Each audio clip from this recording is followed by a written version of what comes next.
Hello, hello. I am Ben Pick, and this is a special episode of Running to Write. I've been tasked with a very interesting question based on from within the AuthorTube writing group that I'm a part of. And it's very quickly, what am I supposed to do? I'm giving my top publishing tip. So this very short video is my top publishing tip. And to that, I have to say, hire a great editor. The best books out there, I think less of when I come across grammatical mistakes, or worse, when there are fundamental problems within the characters or plot structure as a whole.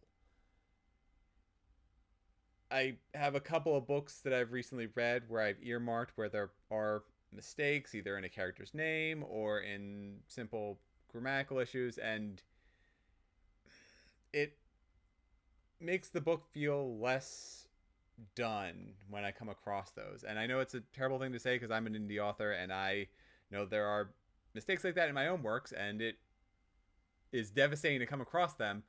And that's why I strongly recommend getting at least one professional editor, maybe more,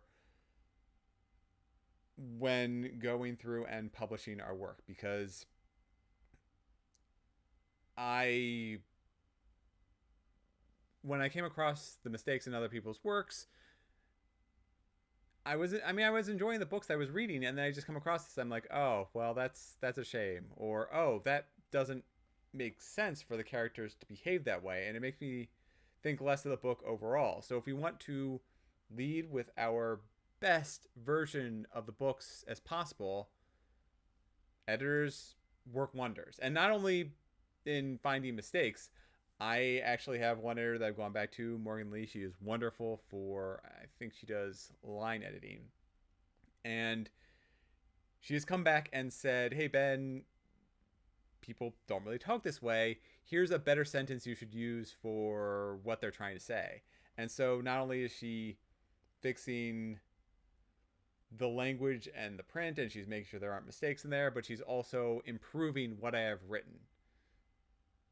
And she's the second of three editors that I go through. So I have like a cycle that I have the developmental editor first, then the line editor, then the copy editor, then the proofreader. Although technically I kind of the line and copy editor kind of blur, and then the copy and proofread editors kind of blur. So I end up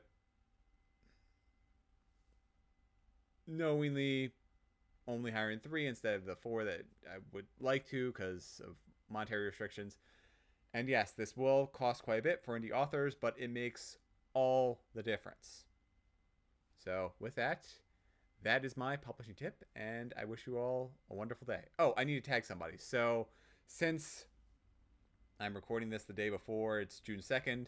So tomorrow, June 3rd, but you all will have, because of the way time works, this video will come out after June 3rd, which means that J.M. Chaley's was it The Vampires of 1863 will be out, and so you should definitely pick it up. It's the prequel series about his vampire Lisa Cooper, or as she's called in that book, I think it's Saban McQueenie, and she's just getting started as a vampire. So he will have gone through the entire publishing process. It should be fresh in his mind, and he should have a great publishing tip to share. So, Jam Chaley, I'm tagging you. And for those of you out there who like vampires and fae and drama and action and somewhat violent situations and giving into curses or fighting against giving into curses, check out Jam Chaley's two novels.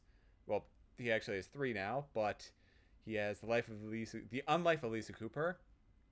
He has The Vampires of 1863, and his third short story novella, it's The Wicked Wound of Whitney Hill, which is a companion book, kind of, to The Unlife of Lisa Cooper. They can be read separately, but they do share some of the similar characters and places, so if you read one, you would like the other.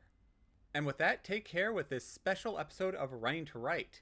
I will be back this coming Monday for my regular Monday at 7 p.m. Eastern Time episodes, with this episode being specifically all about my thoughts on Balticon and the 5 tips I've learned from having attended this conference for the second time as a vendor.